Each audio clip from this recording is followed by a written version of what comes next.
Hi, in today's episode, we have Eshan Sharma. Eshan is the founder of Karwaan, which Eshan will tell us about. What is very interesting for me is that Eshan is a history student and a history buff, which is very rare in today's time.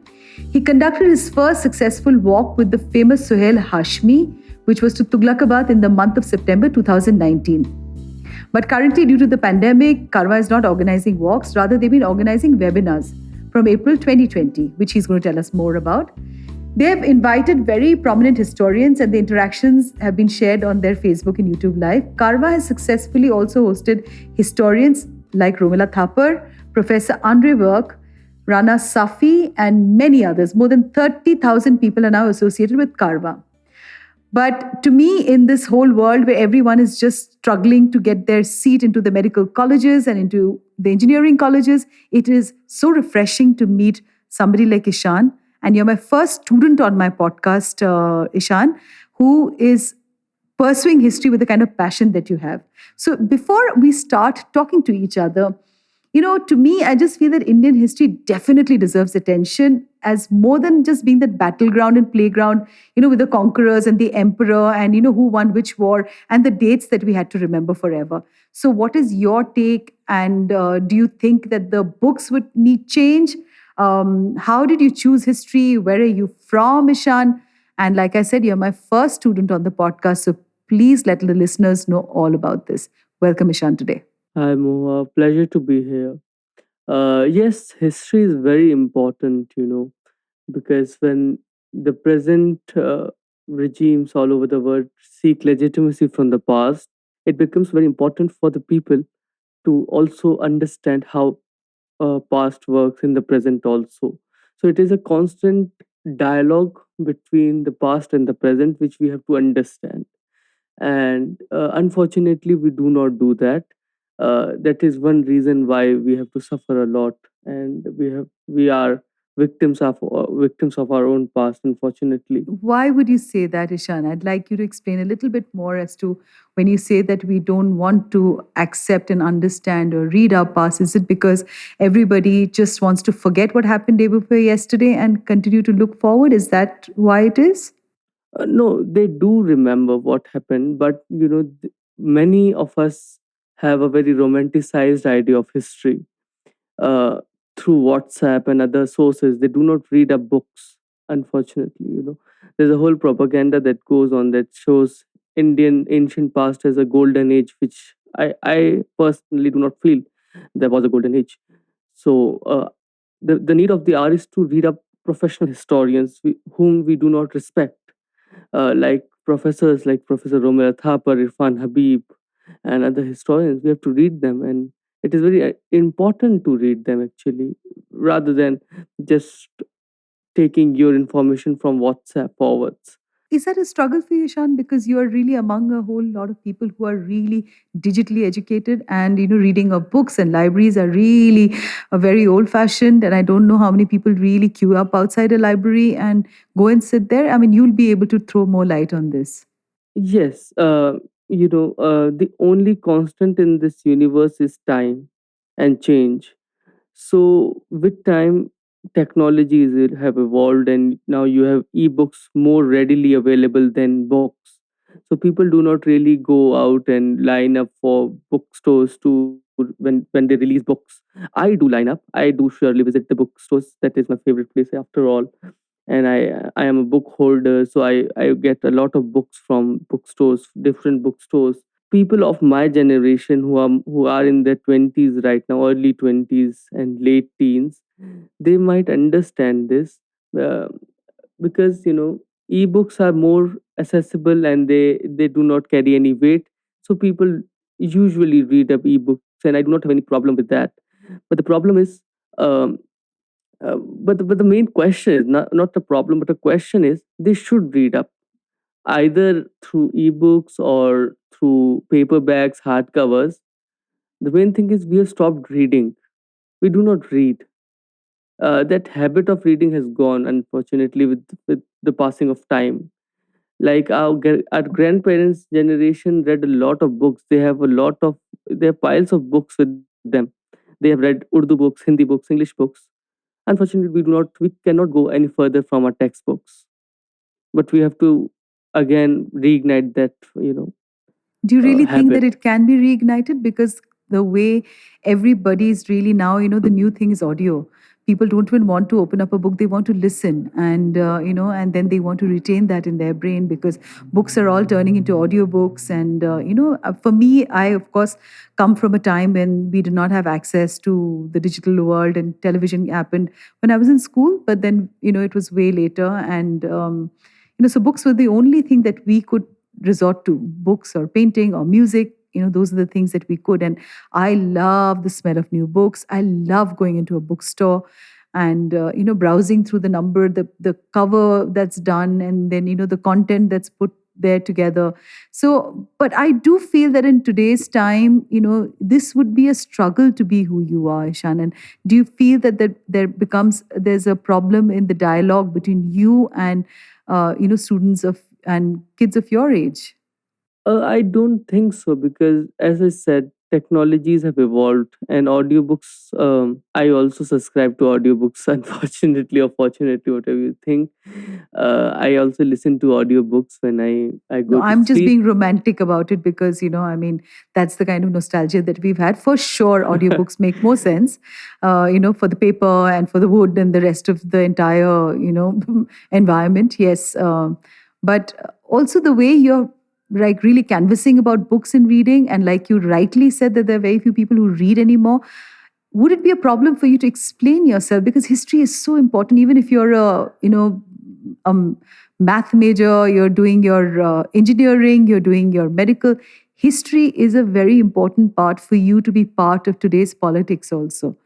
For us to understand from where what happens. So, do you feel that there's a gap in, your equation with the students who are your friends, or has things changed today and people are, opening up to the importance of understanding where we come from? Uh, you see, Mohua, it's a very good question, but it's a very complex question to answer, because you cannot ever make an ignorant understand history. If he is hellbound to not read up, if he's hellbound to not understand the history, but a mythology, but you cannot really do anything. But my friends and people whom I know, they have changed their ways of understanding and perceiving history, our past, in a very different way after they started reading books. And our mission in Karwaan is also to promote professional history, books, and authors and historians for a larger public. And even if it is through ebooks, even if it is through audiobooks, that's not a matter of worry. But I think we should be happy that they're starting to read. At least people of my generation. I'm more doubtful about people who are in their 50s right now, who are the most what you can say, compulsive users of WhatsApp, a daily customer of WhatsApp University. They are the main issue. They are unfortunately believing in WhatsApp history and not the professional, version of history. I That needs have to to be laugh changed. at that, the WhatsApp history. So tell me a little bit more about Karwa. I would really like to know. I'd like all our listeners to know about Karwa because it's such an interesting thing that you've done, and you've really gathered so many people in this entire, work. How did you think about, creating this, and what was the reason behind it? Tell us that moment of epiphany for you. I studied in Kanpur in Uttar Pradesh, and there you do not have any heritage walks or whatsoever. So you are taught history in a classroom, which is a very regressive idea, but it is a norm in every school. Students are taught history in a closed classroom with four walls and door closed, so that the science teacher cannot listen what you are teaching in your history class, or the math teacher who is passing by the class cannot listen to what is being taught in the history class. That's the main problem. So when I went to Delhi University for my graduation, which I successfully did and graduated last week, Congratulations. Thank you so much. So when I got into Delhi University, the Al Singh College, I discovered that not even history students are interested in history. They are just there to get a certificate or get a degree and just forget about what is being taught.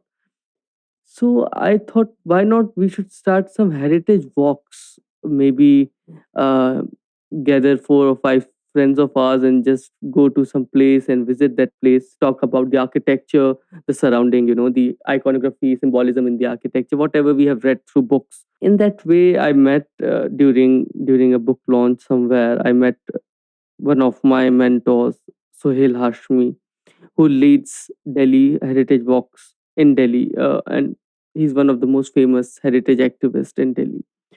So we met, and I invited him to lead. We used to call it Walk the Talk, and later I renamed it as Karwaan, the Heritage Exploration Initiative.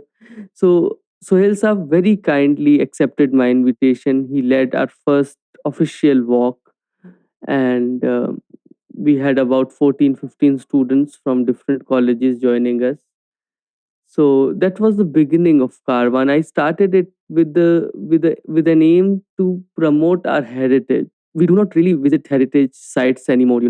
People often go to Lodhi Gardens, but for other purposes, not for I'm not sorry, for but I have to exploring. laugh at that because I'm from Delhi and I know what are the other purposes that people go to Lodi Garden. But you cannot deny the fact that that is also public space, you know. It is That a is. public space for people who live in very, very, confined spaces because during winters, I'm a Delhi girl, and during winters, people do their picnics, they pack their bags and with food and they go and, lay out that sheet. Because I think also when you stay in a city, you take the architecture, you take the fort, you take the monuments, you take all of that for granted. And like you rightly said, that history is really taught inside the classrooms. And, people, what saddens me is this, that people don't hesitate to actually write their names down on the, walls there, because the understanding of heritage and history is really abysmally low, in India. So this is Yes. yes, so this is very interesting, so that's the reason, Ishan, when I heard about Karwan, and I said, I need to talk to you and figure out, it'll be lovely for the listeners to tell us one of the, iconic, to be the iconic places in Delhi would be Qutub Minar, would be Lodi Garden, the Lodi tomb, also the Humayun tomb, which is absolutely stunning.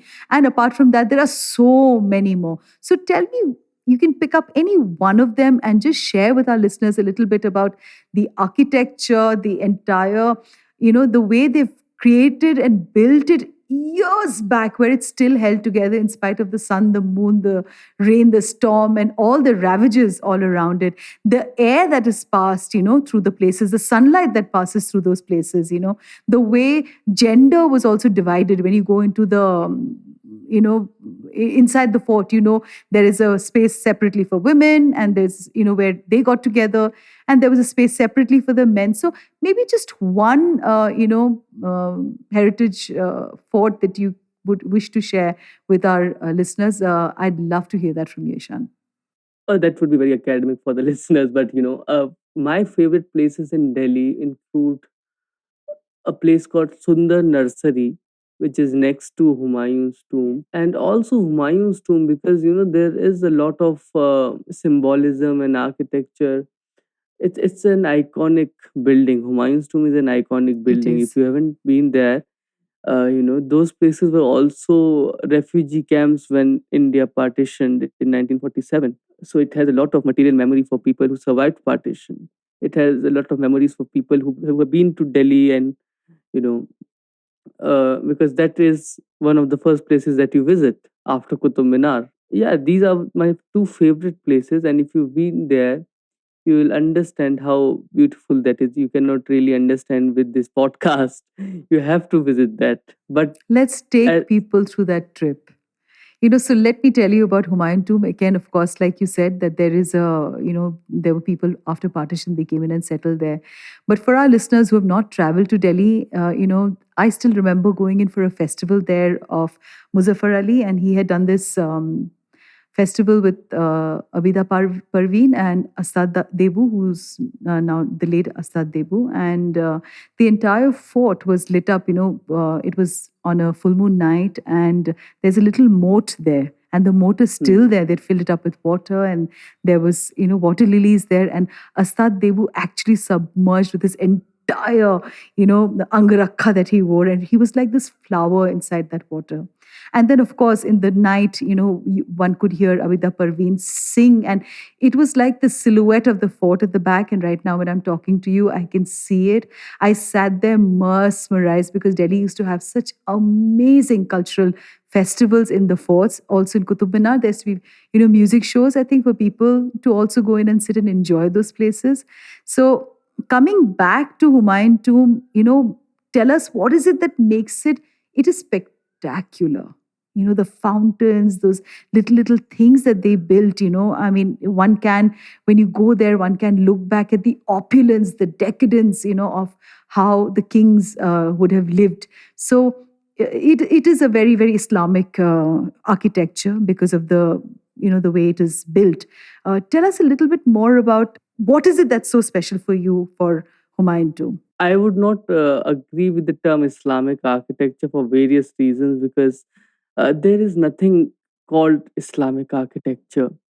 Because what are the three main elements of Islamic architecture that we perceive? There's this arch, there is yes. dome, and there is minarets. Yes. Three features that we call Islamic architecture. But if you go through history, arches were made by the Romans. Minarets are not Islamic. You won't see any minaret in any of the mosques anywhere in the world. You'll only find it in India. In Delhi, they didn't have a minaret. The purpose of minaret in a mosque, as told by many people, is to call people for the prayers. The azan. Yeah. But if you ever go to go to the top of a minaret and speak from there, nobody can hear you, you know. And I was talking about the arch. So the Romans were the first builders in Europe, perhaps the first in the world, to fully appreciate the advantage of the arch, the vault, and the dome. The earliest arches used in churches were of the Romanesque style, that is, rounded or semicircular in the same way that the classic Roman arches were shaped. Domes, the most important feature of the Islamic architecture as we perceive, have been found from early Mesopotamia, which may explain the form spread. They are found in Persia, Hellenistic, Roman Empire, Chinese architecture in the ancient world, as well as among a number of contemporary indigenous building traditions. So the domes of European Renaissance architecture spread from Italy in the early modern period, while domes were frequently employed in Ottoman Empire at the same time. So you'll see domes in many churches in Europe. So all these things are made by all these three elements we have now eliminated. So we cannot call it an Islamic architecture. But yes, um, Humayun's tomb was commissioned during the reign of Jalaluddin Akbar the Great. 6 years after Humayun slipped on the staircase of his personal library and observatory. This massive mausoleum contains about 100 graves, the most famous being of Humayun's. And you see it is constructed in sandstone and white marble between, I think, 1560s, 70s. So the most intriguing aspects of Humayun's tomb is the prevalence of the six-pointed star, a hexagram, the same which is commonly associated with Judaism today. And therefore it is particularly striking. So these are some symbolism, iconography that is present. The star is also represented as Shakti in Hindu traditions. So it is not particularly a Islamic feature. Star is also there as Star of David in Islam and Christianity and other religions. So the choice of hexagon symbol was likely Akbar's, since there is no record of Humayun's use of this symbol as a kind of homage to his father's, um, you know, love for astrology. So I think that symbolography and that iconography is my favorite part of the whole architecture. So that is, if you are ever visiting Humayun, just notice these things. I think it will be interesting for all the listeners to just visit Humayun's tomb after this conversation. Absolutely. I will go and search for it for sure because I don't think I took, I noticed it. And like you rightly said, that we took history just within the closed, classroom doors and, whatever was given to us in the book. And we had to pass the exam because I don't know too many kids who really took up history. And, we invariably, as a humanities student, you thought of economics or you thought of English, but history was always like the second subject in choice. And I think it's that really puts us at such a, it sets us back. We're not being academically we don't academically understand history and its nuances and the things that affects today's world and today's conversation, politically and historically, as to how history itself is culture. So, tell me a little bit more, Ishan, about Kanpur and what was that influence for you for history? Was it your parent, or how did you just decide to choose history as a subject? From a very young age, I've been reading history books thanks to my grandfather, who used to read books for me and who used to tell me many, many anecdotes from Indian history and Bollywood history, especially Hindi cinema's history. So that intrigued me to really get into reading more quiz books and more history books at a very young age. And also considering the fact that I was not too good in science, so I made this decision to study humanities with the aim to do civil services, to get into the services and be an IAS officer or whatnot. That was my initial motivation of joining humanities, because after all, because of the stereotypes and what we think about humanities, it is not a very charming field, I think especially things are for changing young. now, Ishan. It's changing It is now for the changing good, now for yes. really for the good because I mean, I remember as a child, I hated mathematics and I was obviously inclined towards humanities, but everybody, they just don't want to give you that, that whole sense of unworthiness you feel when you're among everybody who's like applying for the engineering colleges or the medical colleges. And here you're sticking out like one sore thumb because you like literature. So, but I know I'm very hopeful. I'm very optimistic about the new generation. I think we are really going to have a generation that's going to be so much more aware, so much more, because I think COVID also has been such a learner for a lot of people. I know it's been really bad for the economy for a whole lot of people who've lost their lives, but also at a certain level, I think people have started going back to our roots, and there's been this huge, hue and cry, I think, in the Indian media about made in India, learn about India, travel within India. I would think that people are going back and trying to understand where we come from. And that would also Mm. give us a context as to who we are as human beings in the years to go ahead. And so, if people were to get in touch, so tell me, the Karwaan that you do, are the heritage walks only in Delhi or is it elsewhere in India too? It's only in Delhi and it's only for students. Okay, तो मतलब हम नहीं आ सकते वहाँ Yes, पे. But now that unfortunately.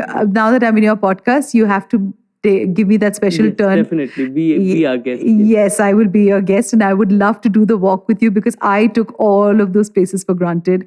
And it's now that I am in Bangalore, I really miss. So when I go down to Delhi, I make it a point to go and visit some of the places, and I'm just standing in awe, looking back at the colossal work that that just stares right ahead at you, and you transport it into time which you cannot understand or even use the greatest of your intellect to delve into the meticulousness with which the monuments were built and the forts were built, and how the entire sewage system to the air to everything that was done. So Ishan, this has been an honor for me because you're the first student who's on my podcast, and to me, I'm so optimistic with young kids like you, if I may use that word, with young people like you, who I know is going to be the torch bearer for us going ahead. And if people were to find you in Delhi and they were to get in touch with you, how should they go about it? Please share with us your details, Eshan. Sure. So, those who thought this was interesting, thank you so much. Everybody will Uh, find this interesting, Eshan. Everybody, all my listeners will. Yes, let's hope for the best. absolutely. And you all can get in touch with me through Instagram and Facebook, or just simply write to me through email. Our email address is Karwaan, Karwaan, heritage @gmail.com. And we'll get back to you. I'll get back to you as soon as I get your email. So that's the best way to reach out to me. So you can find Eshan on karwaanheritage@gmail.com. Karwaan spelled with KARWAANHERITAGE@gmail.com. Thank you so much, Eshan. It's been a pleasure. Thank you so much, Mohua. To you, our dearest listeners, you can find us on your favorite streaming services. Find us on Spotify, Amazon Music, Apple Podcast, and of course, all other major streaming services. With loads of love, we are Moody Mo Awaaz Podcast, where Hatke is hot.